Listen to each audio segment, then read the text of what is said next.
नमस्कार मित्रों। देश भर की राजनीति में मौसम की तरह से गर्मी बढ़ती जा रही है। अभी मौसम में तो फिर भी थोड़ी ठंडक है, महसूस हो रही है, थोड़ी धूप निकलने लगी है, साफ होने लगी है, लेकिन राजनीति की न तो तस्वीर साफ हो रही है और मौसम जो है जरूर गर्म हो गया है। संसद का जो बजट सत्र था आमतौर पर इतना गर्म नहीं रहता, क्योंकि बजट के जो एक फॉर्मल एक्सरसाइज है, राष्ट्रपति का अभिभाषण प्रस्ताव है, उस पर बहस होती है, फिर बजट पर बहस होती है, तो बहुत हंगामा नहीं होता। लेकिन इस बार जितना हंगामा हुआ, और उसमें भी लोकसभा अध्यक्ष के खिलाफ अविश्वास प्रस्ताव आ गया, एलओपी जो है उनको बोलने नहीं दिया गया, प्रधानमंत्री धन्यवाद प्रस्ताव पर उपस्थित नहीं हो पाए लोकसभा में, तमाम तरीके की बातें हुई हैं। और अब एलओपी के खिलाफ सब्सटेंसिव मोशन लाने की, पहले प्रिविलेज मोशन लाने की बात हो रही थी, तो क्या सत्ता पक्ष और विपक्ष में ऐसी तलवारें खिंच गई है कि अब बात करना भी मुमकिन नहीं। वो वीडियो भी रिलीज कर दिया गया जो स्पीकर के चैम्बर में कांग्रेस और कुछ विपक्ष के सांसद हंगामा कर रहे थे। वो वीडियो किसने बनाया, उसका वीडियो का रिलीज किसने किया, इस पर भी बहुत सारी बातें हो रही है। ऐसी राजनीतिक उठापटक के बीच में क्या होगा आगे? अभी सत्र, अगला सत्र, आज तो आखिरी दिन है एक तरह से संसद के बजट सत्र के पहला जो दौर है उसका, फिर आगे जब मार्च शुरू होगा तो क्या होगा, और इस बीच में क्या होने वाला है, क्या सरकार सीरियस है राहुल गांधी के खिलाफ कोई बड़ा एक्शन लेने की, इन सब पर बात करेंगे। हिंदुस्तान की राजनीति को बहुत बारीकी से, बहुत गहराई से, बहुत ईमानदारी से समझने वाले हमारे मित्र आशुतोष जी के साथ, अंकट विद आशुतोष में आशुतोष जी पत्रकारिता भी उतनी अच्छी करते हैं जितनी अच्छी राजनीति करते रहे थे, तो राजनीति की समझ और पत्रकारिता समझ पर उनसे बात करते हैं और चीजों को ठीक ठीक तरीके से समझने की कोशिश करते हैं। सर बहुत बहुत स्वागत है आपका, प्रणाम आपको। हिंदुस्तान की धन्यवाद सर, धन्यवाद। इतनी गर्मी ला दी है, क्या हो रहा है? क्या राहुल गांधी के खिलाफ फिर से आपको लग रहा है मेंबरशिप जाने की नौबत आने वाली है? देखिए, एक चीज तो मैं शुरू से कह दूं इस बात को, क्योंकि ये कहे बिना मैं रहूंगा नहीं, और तो मेरे अंदर वो कचोटता रहेगा। दरअसल इस सत्र के अंदर जो चीज मुझे सबसे ज्यादा अखरी और सबसे ज्यादा खतरनाक बात ये है कि संसदीय मूल्यों की एक तरीके से उसकी मृत्यु हो गई। अब अंतिम संस्कार होना बाकी रह गया, बस। इसके अलावा और कुछ मैं कह नहीं सकता, और इससे ज्यादा कटु शब्दों का इस्तेमाल भी नहीं कर सकता।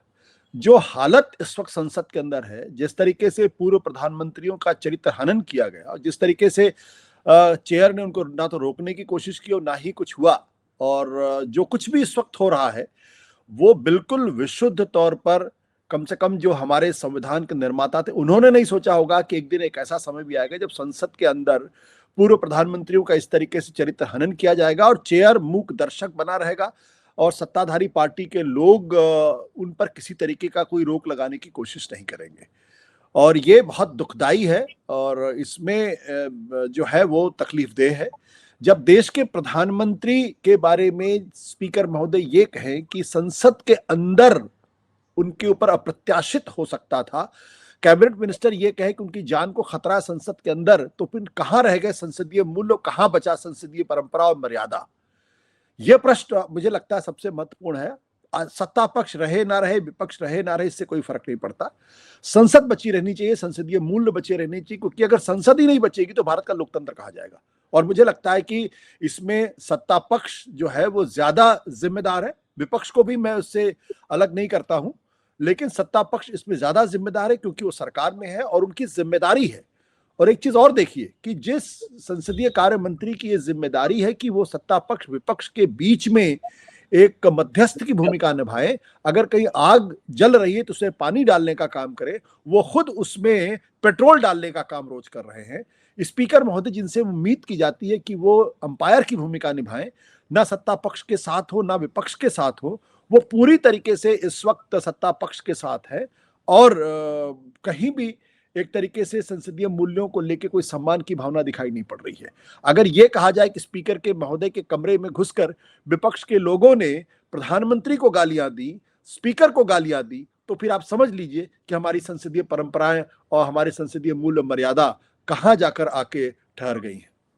लेकिन सर अब ये तो विपक्ष ने ही किया ना, जो वीडियो रिलीज हुआ उसमें स्पीकर के चैम्बर में कांग्रेस के और कुछ और भी होंगे, मुझे जानकारी नहीं है, सांसद वहां पहुंच गए और हल्ला हुआ, अपशब्द हुए, क्योंकि सुनाई तो मुझे नहीं आ रहा। और किसने फिर वो वीडियो रिलीज किया? क्योंकि स्पीकर के चैम्बर से वीडियो कैसे रिलीज हो गया, और उसको फिर पार्लियामेंट्री अफेयर मिनिस्टर ने भी रिलीज कर दिया। और विपक्ष के जो लोग हैं प्रदर्शन कर रहे हैं, हंगामा कर रहे हैं, वो तो ठीक है, वो सत्ता पक्ष की लॉबी तक पहुंच गए, सत्ता पक्ष की लॉबी में प्रधानमंत्री की चेयर तक पहुंच गए। ये सब उनको मौका दिया सत्ता पक्ष को, जिसने कहा कि प्रधानमंत्री की सुरक्षा खतरे में आ गई। सुरक्षा खतरे में का मतलब ये नहीं कि कोई उनको हमला करने वाला है, लेकिन एक व्यवस्था होती है कि इसमें सत्ता पक्ष, प्रधानमंत्री जहां पर बैठते हैं वहां तक विपक्ष लॉबी में ना पहुंचे, ये एक परंपरा है। फिर विपक्ष के नेता को 46 मिनट मिले और लोकसभा अध्यक्ष उनको बार बार कहते रहे नियमों का हवाला देकर, लेकिन उन्होंने इसका इस्तेमाल नहीं किया। और पहली बार हुआ कि मतलब मोटे तौर पर ऐसा नहीं होता जनरली कि लोकसभा में धन्यवाद प्रस्ताव पर प्रधानमंत्री नहीं बोले, आए नहीं, आप उसको ऐसे भी कह सकते हैं। तो दोनों तरफ ये हुआ। मैं इस पर आपसे समझना चाहता हूँ कि दोनों में आपने कहा कि सत्ता पक्ष ज्यादा जिम्मेदार है, विपक्ष भी जिम्मेदार है, कहां से बात शुरू हुई? कहीं तो बात शुरू होती। देखिए, आपने जो सवाल किया उसमें 3 महत्वपूर्ण बिंदु है। पहला बिंदु तो इसी बात को लेकर ये है कि भाई राहुल गांधी जो है वो चेयर की बात को क्यों नहीं मान रहे। राहुल गांधी जब उनको रोकने की कोशिश की, राहुल गांधी रुक गए, राहुल गांधी ने आगे बढ़ा नहीं। सवाल क्यों खड़ा होता है? विपक्ष बार बार ये कहता है, और जब से 2014 के बाद से, कि भाई चेयर हमको बोलने नहीं देता। आप अभिषेक बनर्जी का भाषण भी देख लीजिए, वो भी इसी बात को कह रहे हैं। सारे विपक्ष की आज की तारीख में शिकायत यह है कि चेयर पर बैठे हुए लोग वो विपक्ष को बोलने नहीं देते। अगर कोई भी अनकंफर्टेबल चीज होती है या कोई भी ऐसी चीज जो सरकार की आलोचना करती है, वो वहां पे टोका टाकी करते हैं और उनको स्कूल मास्टर की तरीके से, कि जैसे कोई बच्चे स्कूल में पढ़ रहे हो उस तरीके से ट्रीट करते हैं। मैंने तो अपनी आंखों से देखा और मैं हैरान रह गया कि आप मल्लिकार्जुन खड़गे जैसे आदमी को भी इस तरीके से ट्रीट कर रहे हैं जैसे कोई छोटे बच्चे हो। उनको मोरालिटी का लेसन आप दे रहे हो, एथिकल ज्ञान दे रहे हो। ये पहले कभी नहीं होता था। सत्ता पक्ष के बीच में, विपक्ष के बीच में, विपक्ष और चेयर के बीच में नोकझोंक होती थी। मैंने वो दिन भी देखा है जब शंकर दयाल शर्मा जी के आंखों में आंसू आ गए थे नरसिम्हा राव के जमाने में, और सोमनाथ चटर्जी भी एक तरीके से रुआंसे हो गए थे जब बीजेपी विपक्ष में थी। लेकिन ऐसा नहीं था कि सोमनाथ चटर्जी को लेकर किसी के मन में संदेह था या शंकर दयाल शर्मा को लेकर किसी के मन में संदेह था। लेकिन आज की तारीख में, चाहे वो राज्यसभा में कुछ दिनों पहले तक रहे धनखड़ साहब हो या अब ओम बिरला हो, इनकी निष्पक्षता पर विपक्ष को जरती भर भी यकीन नहीं है। इसलिए उनके मन में चेयर को लेके एक डिसरिस्पेक्ट वाला भाव है, विद इन कोट ये कह रहा हूं, और नाराजगी है। तो चेयर को भी यह बात समझनी चाहिए कि आप अगर किसी से ज्ञान की बातें करते हैं तो कम से कम उस ज्ञान को लेकर जो सम्मान है वो तो अर्जित करिए। वो आप अर्जित नहीं कर रहे हैं, आप सिर्फ उनको डांट फटकार लगाने की कोशिश कर रहे हैं। इसलिए ये जो डिस्कनेक्टेडनेस है या जो कम्युनिकेशन गैप है, ये इसके लिए बड़ा कारण। दूसरी बात, संसद के इतिहास में पहली बार मैं एक ऐसे संसदीय कार्य मंत्री को देख रहा हूं जिनको संसदीय परंपराओं, संसदीय प्रणाली का ज्ञान ही नहीं है। मैं तो हैरान रह गया कि जब राहुल गांधी बजट पे बोल रहे थे, उस वक्त जब उन्होंने एप्स्टीन का जिक्र किया, अनिल अंबानी का जिक्र किया और अडानी का जिक्र किया, तब संसदीय कार्य मंत्री खड़े होते हैं और उसके बाद कहते हैं कि आप इसको ऑथेंटिकेट करिए। और उधर चेयर का कहना है कि नहीं नहीं नहीं भाई, आप ऑथेंटिकेट मत करिए, जो मैं कह रहा हूं आप मेरी बातों को सुनिए। क्योंकि अगर संसदीय कार्य मंत्री को इस बात का अंदाजा होता, इल्हाम होता कि ऑथेंटिकेट करने का अर्थ क्या होता है, तो फिर एप्स्टीन की फाइल, अंबानी और अडानी, ये तीनों चीज ऑन रिकॉर्ड हो जाते संसद के, और उसके बाद सरकार को उस पर डिस्कशन करना पड़ता। तो जो सरकार को बचाने के लिए उठे थे वो सरकार को डैमेज कर रहे थे। और चूंकि उस वक्त चेयर पे बहुत ही अनुभवी सांसद थे जगदम्बिका पाल, वो समझ गए इस बात को, इसलिए उन्होंने सीधे राहुल गांधी को कहा कि आप संसदीय कार्य मंत्री की बातों को मत सुनिए, मैं जो कह रहा हूं आप करिए। तो और बाद में उन्होंने एक्सपंज किया। दूसरी बात क्या है कि ये वही संसदीय कार्य मंत्री जो बाहर निकल के कहते हैं कि हम जो है वो प्रिविलेज मोशन लेकर आएंगे। उनको इस बात का अंदाजा ही नहीं कि संसद के अंदर तो अभी कोई प्रिविलेज कमेटी ही नहीं बनी हुई है, तो प्रिविलेज मोशन, और अगर आप प्रिविलेज मोशन लेकर आए हैं तो किस बात पे लेके आएंगे? जिसको स्पीकर या चेयरमैन, कुछ सभापति महोदय, वो ऑलरेडी सदन की कार्रवाई से बाहर निकाल चुके हैं, उस पर जो सदन की कार्रवाई में ही नहीं है, क्या आप उस पर आप प्रिविलेज मोशन लाना चाहते हैं? तो मैं तो उम्मीद ही नहीं करता हूं कि इस तरीके से कोई संसदीय कार्य मंत्री होगा। तीसरी बात, जिस वीडियो के बारे में आप बातचीत कर रहे हैं उसको उन्होंने क्या लिखा हुआ? इलीगल क्लिप, यानी जो गैर कानूनी क्लिप है, जिसको आप खुद मान रहे हैं, उसको आप फॉरवर्ड कर रहे हैं, तो आप खुद ही गैर कानूनी काम कर रहे हैं।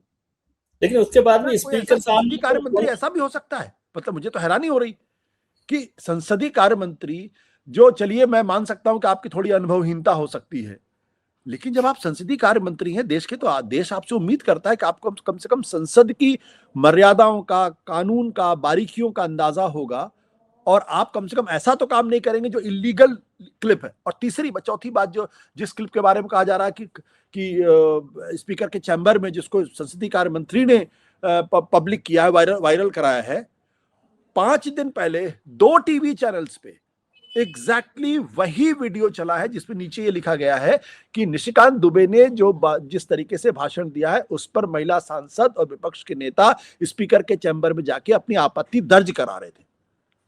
उसमें कहीं इस बात का जिक्र नहीं है कि प्रधानमंत्री नरेंद्र मोदी को गाली दे रहे थे या स्पीकर को गाली दे रहे थे। 2 टीवी चैनल, और दोनों ही टीवी चैनल के बारे में माना जाता है कि ये कम से कम सरकार के पक्ष में खड़े रहते। तो जो वीडियो पब्लिकली अवेलेबल है, जिसका तथ्य चैनल पत्रकार कुछ और कह रहे हैं, उसी को आप मैनिपुलेट करके कह रहे हैं कि लीगल है, कांग्रेसी सांसद के द्वारा दिया गया है, और उसमें प्रधानमंत्री और स्पीकर को गालियां दी जा रही। अगर गालियां दी जा रही तो फिर कार्रवाई करो ना। मैं तो बार बार कहता हूं, उसमें तो ऑडियो है नहीं, जो वीडियो इन्होंने रिलीज किया उसमें तो ऑडियो है नहीं। तो अगर जिन लोगों ने अनुशासनहीनता की, गलती की, उसके खिलाफ कार्रवाई करिए। तो सरकार की तरफ से कोई कार्रवाई होती नहीं है, सिर्फ प्रोपेगेंडा प्रोपेगेंडा प्रोपेगेंडा। तो ऐसे में आप कैसे विपक्ष का की रेस्पेक्ट अर्न कर सकते? जाहिर सी बात है, नहीं अर्न कर सकते। और अगर संसदीय कार्य मंत्री अगर खुद ही आग में पेट्रोल डालने का काम करेंगे, घी डालने का काम करेंगे, तो जाहिर सी बात है दोनों तरफ से अनुशासनहीनता भी होगी और दोनों तरफ से कम्युनिकेशन गैप भी होगा। लेकिन स्पीकर के चैम्बर में जाकर इस तरह का प्रदर्शन करना या नाराजगी करना, गाली गलौज है भी या नहीं भी है, वो भी कोई संसदीय परंपराओं के लिए ठीक नहीं है।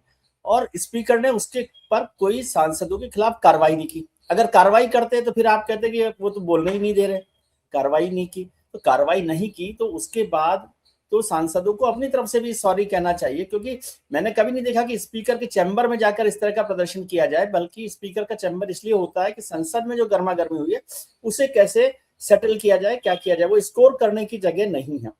और जो मुझे लगा, मुझे नहीं पता क्या किया उन्होंने, विपक्ष जो संसदीय कार्य मंत्री है, क्योंकि वो वीडियो उनके पास नहीं था और उन्होंने उसको रिप्रोड्यूस किया, तो इसलिए लिखा क्योंकि स्पीकर के चैम्बर में तो वीडियो बनाना अलाउड नहीं है, तो इसलिए उन्होंने शायद उसको लिखा होगा इलीगल। हालांकि मुझे लगता है कि स्पीकर के चैम्बर में तो क्या बोलते हैं इनको, सीसीटीवी होते हैं, तो सरकार को वो वीडियो रिलीज करना चाहिए यदि करना था तो। ये सारे नियम तब लागू होते हैं जब सरकार की तरफ से संसदीय मर्यादाओं का पालन हो। विपक्ष क्या करेगा जरा मुझे बता दीजिए आप, कि एक सांसद जो पहली बार नहीं है, वो किताबें लेकर आ रहे हैं और उसके बाद नेहरू जी पे, इंदिरा गांधी के ऊपर सोनिया गांधी का चरित्र हनन ओपनली कर रहे हैं, और चेयर से कहीं कोई प्रोटेक्शन नहीं मिल रहा, और राहुल गांधी को आप किताब कोट करने नहीं दे रहे। तो ये जो चरित्र हनन कर रहे हैं, चेयर से अगर प्रोटेक्शन नहीं मिलेगा तो आदमी क्या करेगा, विपक्ष क्या करेगा? आप मेरे परिवार को, मेरे माँ बाप को अगर आप गालियां देंगे, उनका चरित्र हनन करेंगे, तो मैं क्या करूंगा, मैं कैसे रिएक्ट करूंगा? मैं सीधा सवाल आपसे पूछ रहा हूं, आप किस तरीके से रिएक्ट करेंगे? क्या आप बोलेंगे नहीं भाई साहब आप बहुत गलत काम कर रहे हैं? मेरे माँ बाप का अगर कोई चरित्र हनन करेगा, मैं तो नहीं छोड़ूंगा। मैं बड़ी ईमानदारी से कहता हूं, मैं बिल्कुल नहीं छोड़ूंगा, और उसकी जो भी भरपाई मुझे करनी पड़ेगी वो उस भरपाई करूंगा। तो जो लोग ये कहते हैं कि आप स्पीकर के चैम्बर में जाके इस तरीके से गाली गलौज कर रहे थे, पहली बात तो किसी ने गाली गलौज नहीं की, उन्होंने जाके अपना दुख प्रदर्शित किया, अपनी आपत्ति दर्ज की, गुस्से में बात की, ये बात मानता हूं आपसे। लेकिन अगर विपक्ष को संसद के अंदर on the floor of the house अगर चेयर से प्रोटेक्शन मिला होता तो ये नौबत नहीं आती। इसलिए सरकार को कृपया करके, सरकार ये जो बार बार मैन्युफैक्चर्ड विक्टिमहुड है, ये कार्ड प्ले करना बंद कर देना चाहिए। रोने का जो धंधा चल रखा है ना, एक व्यापार चला रखा है, मुझे गाली दे दी, मुझे गाली दिया, मुझे मार दिया, मुझे गाली दे रही, 90 गालियां दे दी, 3000 गालियां दे दी। अरे आप सरकार हो, आप रोते रहोगे हमेशा सुबह से शाम तक? शोभा देता है क्या? राजा कभी नहीं रोता, राजा की भृगुटी तनती है और उसके बाद शत्रु का विनाश हो जाता है। राजा अगर रोने लगे तो समझ लीजिए कि राजा बहुत ही कमजोर है, या राजा ड्रामा कर रहा है या नौटंकी कर रहा है। इसलिए राजा नहीं रोते, राजाओं की नजर इधर से इधर हो जाए कयामत आ जाती है। तो जो राजा रोने लगे तो समझ लीजिए या तो नौटंकी कर रहा है या फिर वो कुछ और कर रहा है, वो राजा या बहुत कमजोर है। ये जो बार बार कहा जाता है कि संसद के स्पीकर के कमरे में जाके वहां गाली गलौज की, है हिम्मत तो वीडियो सामने लेके आइए ना। इसी संसद के अंदर राहुल गांधी के ऊपर क्या आरोप लगा था? स्मृति ईरानी ने क्या कहा था? आंख मारी। क्या हुआ उसका? कुछ पता चला आज तक? मतलब आप इतने वरिष्ठ लोग इस तरीके के आरोप लगा रहे हैं। अगर राहुल गांधी ने आंख मारी तो मॉडेस्टी ऑफ क्या बोलते हैं उसको, outraging the modesty of a woman का चार्ज लगा के जेल के अंदर भेजो भाई। मैं तो बार बार कहता हूं, प्रधानमंत्री की के ऊपर अप्रत्याशित हमला होने वाला कौन कर रहा था? महिला सांसद। और वो दृश्य भूल के जब 2014 में मनमोहन सिंह को घेर के खड़े हो गए थे सब लोग, मनमोहन सिंह बोल रहे थे, उनके ऊपर कागज फेंके जा रहे थे, वो क्या था? तब विपक्ष में कौन था?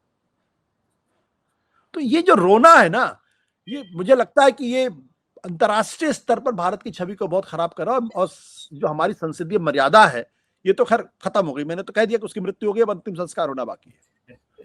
लेकिन राहुल जी भी तो विक्टिम कार्ड खेलते हैं। हमेशा हमेशा कहते हैं कि भाई मुझे बोलने नहीं दिया गया। जब 46 मिनट मौका था तब भी वो बोले नहीं, और जब भी मौका होता है बजट पर रिएक्शन देना था तो उनका संसद में बोलेंगे, संसद में गए तो बोले नहीं। 46 मिनट का समय तो उनके नाम पर दर्ज है ना, उन्होंने नहीं बोला। जो संसदीय परंपराओं में जिस तरह से काम होता है उसमें विपक्ष के नेता अपनी बात रख के जो दूसरे और इश्यूज हैं उन पर भी चर्चा करते हैं, और हर बार ये कहना कि विपक्ष के नेता को बोलने नहीं दिया जाता, ये तो ठीक नहीं है। फिर जब अंडरस्टैंडिंग होगी तभी पूरे बजट पर उन्होंने भाषण दिया है ना 1 घंटा। अगर आप ये कैसे तय करेंगे कि मैं वही बोलूंगा जो आप चाहते हैं? इसका मतलब क्या है? सरकार और चेयर ये चाहती है कि एक विपक्ष भी, जैसे भारतीय जनता पार्टी ना, वैसा ही विपक्ष होना चाहिए। विपक्ष को मतलब विपक्ष मुक्त भारत का जो नारा है वो ऐसे ही नहीं है। वहां पर लोग बैठे हो, प्रधानमंत्री जी की तारीफ करें, चेयर की तारीफ करें, उनके मॉरल लेक्चर्स को सुने, गालियां खा रहे तो गाली खा के चुप हो जाए, ये चाहते हैं, अपनी आलोचना नहीं चाहते। राहुल गांधी ने एक शब्द ऐसा नहीं कहा था नरवणे की किताब के ऊपर जो आपत्तिजनक हो, नॉट अ वर्ड। मैंने भी संसदीय प्रणाली को देखा है, मैंने भी कवर किया। चेयर ने की थी सर, किताब को लेकर ही आपत्ति की थी सरकार ने कि चेयर ने कि अनपब्लिश्ड बुक है तो उसको ऑथेंटिकेट करिए या फिर उसको छोड़ दीजिए, ये बात उन्होंने कही थी। तो और वो तो कह रहे थे मैं ऑथेंटिकेट करने के लिए तैयार हूं। राहुल गांधी के बारे में कहा जा रहा है, ये बुक पब्लिश के बारे में देखिए, जिस किताब के बारे में कहा जा रहा है अनपब्लिश हो, तो हाथ में थी ना किताब। जो किताब हाथ में वो अनपब्लिश कैसे हो सकती है? मैं तो ये समझ ही नहीं पा रहा हूं अभी तक। अब आप कहिए कि सूरज पूरब में नहीं उगता, सूरज तो पश्चिम में उगता है, और हम नहीं जी सूरज तो पूरब में नहीं उगता, पश्चिम में उगता है। अरे जो किताब पब्लिश्ड हाथ में है, बाउंड है, उस पर अमेज़न ने बाकायदा उसकी पब्लिकेशन की डेट डाल रखी है, उसमें कितने पेज है इसका जिक्र है, कितनी दाम है इसका दात का जिक्र है, वो आप कह रहे पब्लिश्ड नहीं है। तो आप जब इतना घोर अन्याय करोगे तो नेता विपक्ष क्या करेगा? चुप हो जाएगा भाई। एप्स्टीन के अगर वो कह रहे हैं कि भाई, वो बता रहे हैं ना कि कैसे आपने अमेरिका की जो डील है वो कैसे कॉम्प्रोमाइज्ड है, वो तर्क दे रहे हैं। उनसे कहा गया कि आप ऑथेंटिकेट करिए, वो बोले मैं ऑथेंटिकेट करने के लिए तैयार हूं। अगर राहुल गांधी झूठ बोल रहे थे तो क्यों ऑथेंटिकेट करने के लिए तैयार थे? क्यों भाग गई उसके बाद सरकार ऑथेंटिकेशन से? एप्स्टीन फाइल का झूठ है क्या? आपका संसदीय कार्यप्रणाली को कवर करने का एक्सपीरियंस मुझसे ज्यादा है। क्या आप दिल पर हाथ रख के कह सकते हैं कि अगर हरदीप पुरी अगर नरेंद्र मोदी की सरकार में नहीं होते तो क्या अब तक उनका इस्तीफा नहीं हो गया होता? शशि थरूर को बहुत मामूली आरोप के बाद उनको अपने पद से इस्तीफा देना पड़ा था, 2009-10 की बात है। नटवर सिंह को बहुत मामूली आरोप पर 2005-6 में जब विदेश मंत्री थे इस्तीफा देना पड़ा, आपने ध्यान दिया था। माधव सिंह सोलंकी को जब विदेश मंत्री थे बहुत छोटे से आरोप पे उनको छोड़ना पड़ा। यहां सरकार के अंदर एक ऐसा मंत्री है जो पेडोफाइल, जो बाल यौन शोषण का अपराधी है, कन्विक्टेड है, ये भी आरोपी नहीं है, उससे आप मेलजोल कर रहे हैं क्या? अमेरिका के अंदर तमाम बाकी लोग मर गए थे क्या कि आपको एक पेडोफाइल की, एक रेपिस्ट की जरूरत थी अमेरिकन एडमिनिस्ट्रेशन में पैठ पहुंचाने के लिए? क्या मर गए थे क्या सारे लोग? क्या ये नैतिक रूप से भारतीय संसदीय परंपरा, लोकतांत्रिक परंपरा की मृत्यु नहीं है? तो क्या है ये? अब ये बात अलग है कि टीवी चैनल्स पे लोग आके तमाम एंकर्स और वो उसको जस्टिफाई करने की कोशिश कर रहे हैं। साहब ने भी अपनी सफाई दे दी है कि भाई क्या कैसे मिले थे, क्या मिले थे, उन्होंने भी मना नहीं क्यों मिले थे? मैं तो यही सवाल कर रहा हूं। जब आप प्लेटफॉर्म पे हैं तो इन सवालों के जवाब आपको देने पड़ेंगे। मैं राजनीति में रह चुका हूं, इसलिए मैं जानता हूं कि जब राजनीति में आप रहते हैं बहुत सारे लोगों से आपकी तस्वीरें खिंचाई जाती हैं, लेकिन अननोइंगली खिंची हुई तस्वीर और जानबूझकर किसी पेडोफाइल से मुलाकात करना और उससे बेनिफिट सीख करना अपने लिए या सरकार के लिए, ये कहां की नैतिकता है? तो आपको लगता है कि पुलिस से आपको इस्तीफा देना चाहिए या मांगना चाहिए? इस्तीफा नहीं, उनको सैक कर दिया जाना चाहिए। अभी तक हरदीप पुरी को अपने पद पर रहने का 1 मिनट भी अधिकार नहीं है। और यही नहीं, अनिल अंबानी किस हैसियत से वहां पहुंचे थे? वो तो कह रहे थे मैं तो सरकार का नुमाइंदा हूं, वो भी 2015-16 की बात है। और ये लोग अगर ये कहें कि मुझे एप्स्टीन के बारे में जानकारी नहीं थी, तो ये कोई not knowing law is not a privilege, not a privilege. और दूसरी बात, मैं बार बार इसको कहता हूं, मैंने कभी नहीं कहा कि हरदीप पुरी या अनिल अंबानी या इन सब लोगों किसी दूसरे कारणों से, यौन कारणों से वहां गए थे। नो, मैंने कभी इस बात को नहीं कहा।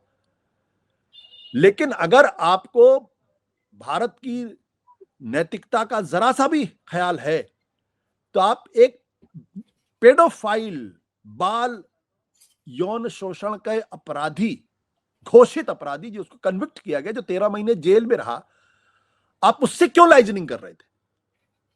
क्या अमेरिका में कोई और नहीं था? क्या कोई और रास्ता नहीं बचा था? और आप कह रहे हैं एक्सोटिक आइलैंड से आए हैं, ये क्या मतलब? इसका मतलब यू न्यू इट, फिर भी आप उससे लाइजनिंग कर रहे थे। आप ये कही भाई, दुनिया में बहुत सारे लोगों के ऊपर आरोप लगे हैं। लंदन के अंदर तो सरकार खतरे में पड़ गई, गिरने वाली है, सरकार गिरने वाली है। सबने कहा कि I regret, I made a mistake. यहां न तो रिग्रेट है, न मेड अ मिस्टेक है, यहां सीधे ब्रेजनली उसको जस्टिफाई करने की कोशिश की जा रही है। मतलब इससे ज्यादा शर्मनाक क्या हो सकता? मैं मानता हूं हम सब लोगों से गलतियां होती हैं, हम लोग, लेकिन आके आप बोलते नहीं मुझसे गलती हो गई, मैं माफी चाहता हूं इसके लिए, और मुझे ये काम नहीं करना चाहिए था। लेकिन मेरा चरित्र पाक साफ है, मैं जो कुछ करने की कोशिश कर रहा था वो देश के लिए करने की कोशिश कर रहा था। लेकिन हाँ, ये मुझे नहीं करना चाहिए मिस्टेक। अगर वो इतना कह दे तो इससे उनकी इज्जत कम नहीं होगी। लेकिन जिस तरीके से ब्रेजनली कह रहे Rahul Gandhi is a buffoonery, he made an ass of himself, ये कौन सी भाषा है? आप नेता विपक्ष के बारे में कुछ भी गाली गलौज करेंगे वो चलेगा, और आपके नेता के ऊपर अगर कोई एक टिप्पणी कर देगा तो आप रोएंगे। आप रोज राहुल गांधी को अबोध बालक कहेंगे, वो ठीक है।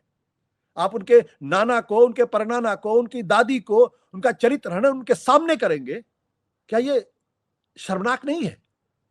और ऐसा नेता अपने पद पर बना हुआ, पार्टी में बना हुआ है, क्या माना जाए? इसका मतलब शर्म और हया का भारतीय जनता पार्टी, उनके नेताओं से कोई लेना देना नहीं, दूर दूर तक।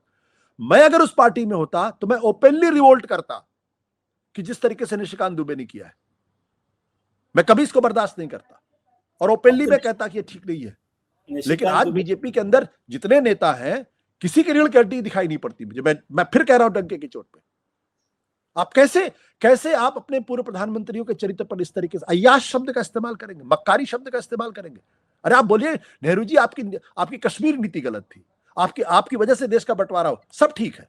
अय्याश कहेंगे आप, मक्कार कहेंगे? तो फिर हमारे पास किताबें पढ़ी हुई जहां पे मैं भारतीय जनता पार्टी के तमाम नेताओं का चित्रण उन्हीं के नेताओं के द्वारा वर्णित है, खोल कर रख दूंगा। मैं कभी नहीं करूंगा इसको। लेकिन ये जो भारतीय जनता पार्टी का जो पराभव हुआ है, ये भारतीय जनता पार्टी को कहां लेकर जाएगा अभी लोगों का अंदाजा नहीं है। लेकिन इस पर रिग्रेट करेगी, प्रायश्चित करेंगे, और तब लोग उनकी बातों को नहीं सुनेंगे। लेकिन अभी जो आगे बात बढ़ गई है वो हुआ कि भले ही सरकार ने कह दिया कि प्रिविलेज मोशन वो नहीं लेकर आ रहे, जो भी कारण, लेकिन निशिकांत दुबे ने सब्सटेंशियल मोशन मूव कर दिया। और उसका मतलब है कि यदि उस पर, क्योंकि सब्सटेंशियल मोशन में तो किसी कमेटी की भी जरूरत नहीं होती, वो सीधा हाउस में आता है और हाउस उस पर वोट कर सकता है। और उसमें वोट करने का भी एक तरीका है कि जो मोशन में कहा गया है उस पर आपको वोट करना है। मतलब whatever motion demanded you have to vote on that issue. तो इसमें अलग से बहस नहीं है। तो यदि उसमें कहा जाए कि राहुल गांधी को सजा दी जानी चाहिए, राहुल गांधी के खिलाफ ये काम होना चाहिए, तो वो हाउस को वोट करना, और हाउस में मेजोरिटी है निशिकांत दुबे की पार्टी के पास। तो आप इसको कैसे देखते हैं? कर लीजिए, बहुमत है, आप जो मन में ऐसा करिए। राहुल गांधी को जेल भेज दीजिए। राहुल गांधी ने ऐसी कौन सी बात कही? क्यों नहीं निशिकांत दुबे के खिलाफ सब्सटेंटिव मोशन आना चाहिए? मैं तो ये सवाल पूछता हूं।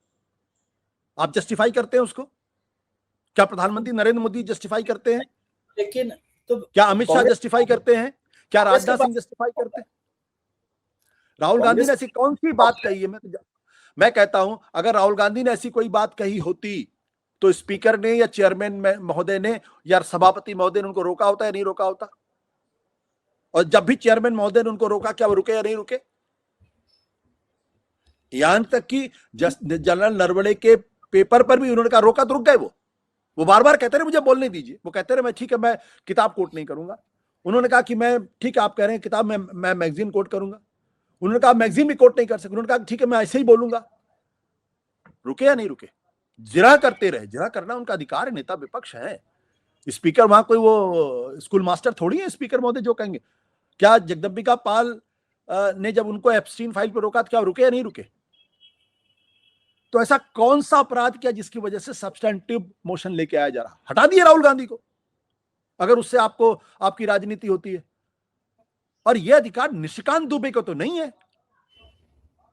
यह अधिकार निशिकांत दुबे को तो नहीं है, किसी और को हो सकता है।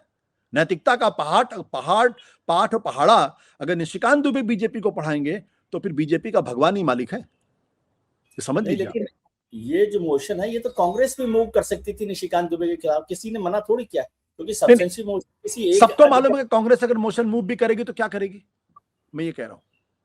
और चलिए अगर कांग्रेस ने नहीं मूव किया, मैं तो ओपनली पूछ रहा हूं, कौन सा अपराध राहुल गांधी ने किया है जिसकी वजह से आप कह रहे हैं कि उनको कभी चुनाव लड़ने से रोक दिया जाए आजीवन? मतलब कोई कौन सा अपराध किया है मुझे आप बताइए। आपने तो बहुत संसद कवर की है, कौन सा अपराध किया है? मैं आपसे पूछ रहा हूं, आप मुझे बता दीजिए। मुझे तो कभी नहीं लगा, और जिस तरह से संसद चल रही है, आप जितने आहत है मैं उससे ज्यादा आहत हूँ, क्योंकि मैंने ऐसा 40 साल में नहीं देखा संसद को कवर करते हुए कि जो कुछ हो रहा है और जिस तरह से मोशन मूव किए जा रहे हैं, या एलओपी के खिलाफ जो बात चल रही है, या प्रधानमंत्री को लेकर भी जो कुछ कहा जाता है, या पूर्व प्रधानमंत्रियों को लेकर कहा जाता है, मैं तो उससे आहत ही हूँ। लेकिन आप इसको मानते हैं ठीक कि भाई स्पीकर पिछली बार आप जो वाइस प्रेसिडेंट है या चेयरमैन ऑफ राज्यसभा है उनके खिलाफ अविश्वास प्रस्ताव ला रहे थे, इम्पीचमेंट आ रहे थे, वहां यहाँ अविश्वास प्रस्ताव आप लोकसभा अध्यक्ष के लिए लेकर आ रहे हैं। क्या जरूरत है? क्या बातचीत से रास्ता नहीं निकल सकता कि लोकसभा अध्यक्ष के खिलाफ, और उसमें भी वो इंडिया ब्लॉक की स्प्लिट दिखाई देती है, डिवीजन दिखाई देता है, तो ये तो पॉलिटिकली भी बहुत कोई समझदारी का फैसला नहीं लगता। राजनीति में बहुत सारी चीजें वो भी करनी होती हैं जो राजनीतिक तौर पर फायदा ना हो। अगर जगदीप धनखड़ के खिलाफ जिस तरीके से वो बर्ताव कर रहे थे, अगर विपक्ष उनके खिलाफ अगर मोशन लेके नहीं आता तो विपक्ष अपनी ड्यूटी से विमुख होता। आज जिस तरीके से ओम बिरला कर रहे हैं, अगर विपक्ष उनके हटाने के लिए मोशन लेके नहीं आता तो अपनी जो संसदीय जिम्मेदारियां हैं उससे वो दूर जा रहा। मैं तो सवाल पूछता हूं, 2014 के पहले यही संसद थी, सब एक दूसरे से मिलजुल कर रहते थे, यही राहुल गांधी थे, यही अटल बिहारी वाजपेयी उसमें हुआ करते थे, लाल कृष्ण आडवाणी हुआ करते थे, बीजेपी के तमाम नेता थे। ऐसा क्या हो गया? ऐसा इसलिए हुआ है क्योंकि संसद के अंदर अब वो भाषा बोली जा रही है जो एक जमाने में जर्सी काऊ वाली भाषा बोली जाती थी और हाइब्रिड बच्चे वाली भाषा बोली जाती थी। इसकी जड़ में वो है। तुम्हारी हिम्मत कैसे होगी तुम मेरे सामने खड़े होकर बोल सको? ये जो सरकार का जो दंभ है, अहंकार है, ये इसके लिए जिम्मेदार है। मैं तो बार बार कहता हूं, क्यों नहीं राजनाथ सिंह, क्यों नहीं अमित शाह, क्यों नहीं नरेंद्र मोदी खड़े होकर निशिकांत दुबे के मुंह पर बोलते तुमने गलत किया? हम विपक्ष की बातों से मैं सहमत नहीं हूं, लेकिन जो इन्होंने कहा, क्या उससे ये तीनों भाजपा के बड़े नेता सहमत हैं? अगर सहमत है तो मुझे कुछ नहीं कहना। इसीलिए मैंने कहा, क्योंकि संसद की परंपरा होती, जब नेता विपक्ष बोलते हैं आप उनसे लाख असहमत होइए। क्या वहां गृह मंत्री जी को नहीं होना चाहिए? क्या वहां रक्षा मंत्री जी को नहीं होना चाहिए? क्या वहां प्रधानमंत्री जी को नहीं होना चाहिए? चलिए प्रधानमंत्री जी विदेश में हैं, आप फ्रंट बेंच देख लीजिए कौन मौजूद था। क्या ये नहीं शो करता कि आप नेता विपक्ष का अनादर कर रहे हैं? और कब तक अनादर करेंगे? कितना अनादर करेंगे? रोज तो टीवी चैनल्स पे आके राहुल गांधी के बारे में जिस तरीके की टिप्पणियां की जाती हैं, वो उससे आप भी अवगत है और मैं भी अवगत हूं। क्या ये उचित है? और चूंकि आप वैसी भाषा का इस्तेमाल करते हैं तो प्रधानमंत्री जी को भी वैसी भाषा सुननी पड़ेगी। हर आदमी के सुनने की एक सीमा हो गई है। अब मैं तो रोज झेलता हूं विजय जी, मेरा ना कांग्रेस से कोई लेना देना, ना बीजेपी से कोई लेना देना।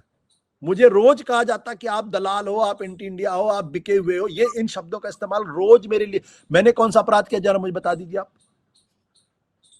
अगर मैं गलत कह रहा हूं तो आप मुझे बोलिए, क्योंकि मैं तीखी बातें करता हूं, मैं सीधी बात करता हूं, मैं कभी अनपार्लियामेंट्री लैंग्वेज का तो इस्तेमाल नहीं करता। कांग्रेस के टुकड़ों पर पलने वाले, ये कौन सी भाषा है भाई? हम भी एक चैनल के संपादक रहे हैं, हमने 20 साल से मैंने एंकरिंग की और अभी भी लगातार कर रहा हूं।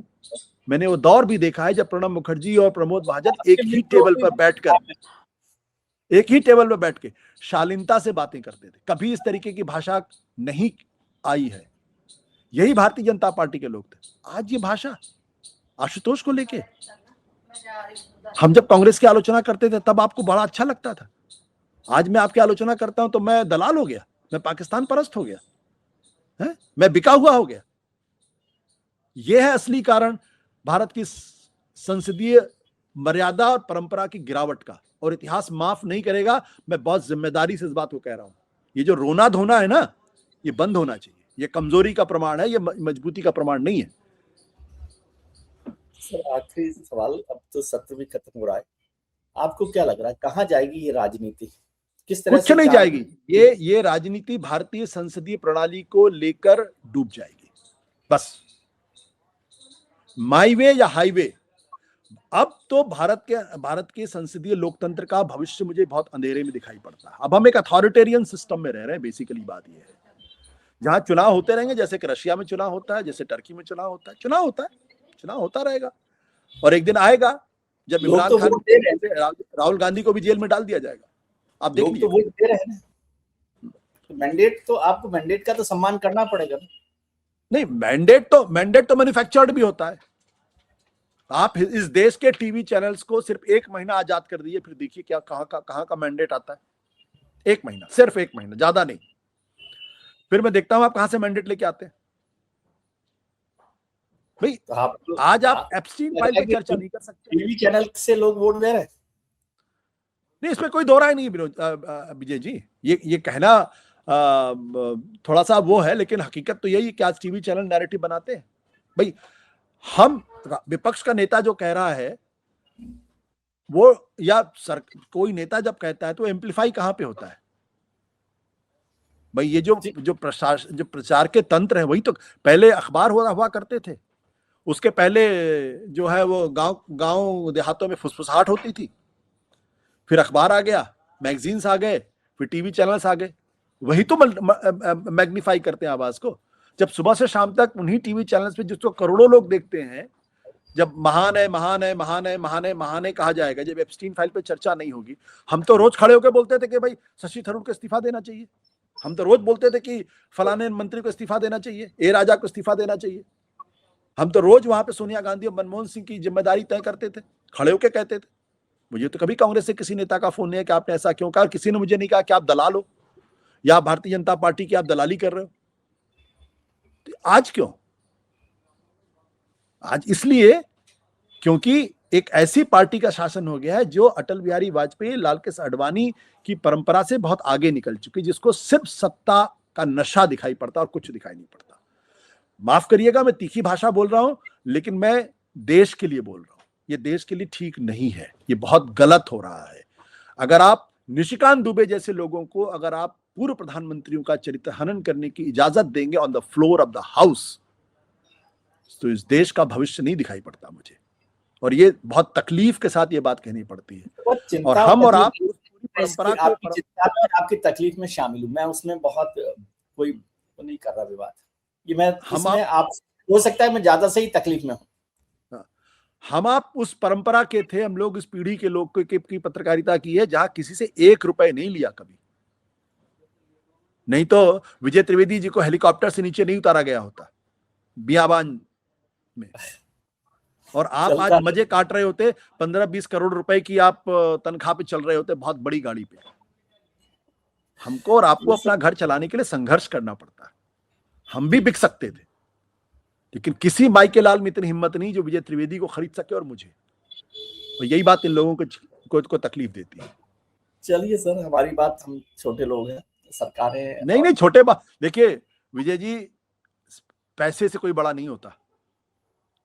जब देश आपको पुकार रहा होता है कि अब स्टैंड लेने की जरूरत है, तब आप कहां खड़े हैं ये तय होता है कि आदमी बड़ा है या छोटा।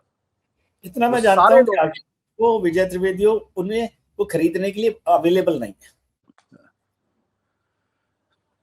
जो भी आप कहें, लेकिन हकीकत यही है और यही बात इन लोगों को अखरती है।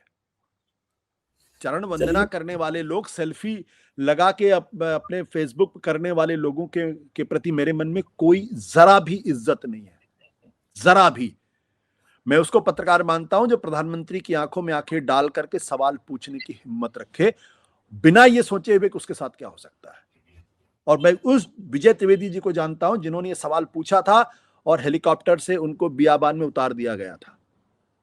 इसलिए मैं आपका सम्मान करता हूं और मैं किसी और का सम्मान नहीं करता, ये बहुत स्पष्ट है। Thank you sir, thank you. हम लोग इम्पोर्टेंट मैं इसलिए नहीं मानता क्योंकि देश की, मैंने आपको कहा कि मैं आपसे ज्यादा ही या आपके बराबर ही आहत और तकलीफ महसूस कर रहा हूँ जो संसद में चल रहा है। लेकिन अब क्या कर सकते हैं। अब ये भी मैं नहीं कह सकता कि जो लोग आज टेलीविजन चैनल्स पर या बैठे हुए वो सब आपके चेले, आपने ही सबको सिखाया, तो मैं उसमें नहीं, सही बात है, उससे बहुत सारे लोग हैं जिनको आपने भी सिखाया है। लेकिन जिसे कहते हैं ना, हम किस जमीन पे खड़े हुए हैं। जब भगवान राम पुल का निर्माण कर रहे थे तो बहुत बड़े बड़े महाबली थे, लेकिन उस गिलहरी का योगदान कोई नहीं भूलता, जिसने अपनी ताकत से ज्यादा, अपनी सामर्थ्य से ज्यादा उस पुल के निर्माण में काम किया था। वो बहुत रंच मात्र था। नहीं, लेकिन गिलहरी की बात मैं बहुत बार जिक्र करता हूँ। उसमें इंपॉर्टेंट बात यह है कि गिलहरी से पूछा गया कि तुम क्या कमाल कर रहे हो, ये पुल बनाने में तुम्हारी ये अंजलि भर मिट्टी से क्या होगा। उसने कहा मैं कोई कमाल नहीं कर रही, लेकिन किसी दिन जब ये सवाल होगा कि राम एक दंभी शासक के खिलाफ या अन्याय के खिलाफ लड़ने जा रहे थे तो तब तुम कहाँ थे। उस सवाल का जवाब ये है, अंजलि भर के ही मिट्टी डालें लेकिन अन्याय के खिलाफ डालते रहे। ये गिलहरी की बात है, वही शायद हम कर रहे होंगे, पता नहीं। चलिए बहुत शुक्रिया आपका और बहुत अच्छे से बातचीत। अच्छा लगता है कि आप इस तरह से खुलकर बात करते हैं। और जो लोग आशुतोष जी को यहाँ देख रहे हैं वो सत्येंद्र पर भी देखें। सत्येंद्र की तो फाउंडर एडिटर है, वहां पर रोजाना वो दिशा भी देते हैं देश को और बात भी ताकतवर तरीके से रखते हैं। हम उम्मीद करते हैं कि आपके लिए आने वाला कल आज से बेहतर हो। आप अपने मित्रों, परिजनों, रिश्तेदारों के साथ खुश रहिए, मस्त रहिए, व्यस्त रहिए, स्वस्थ रहिए आशुतोष जी और विजय त्रिवेदी जी को त्रस्त करिए, त्रस्त रखिए। विजय त्रिवेदी त्रस्त रहिए।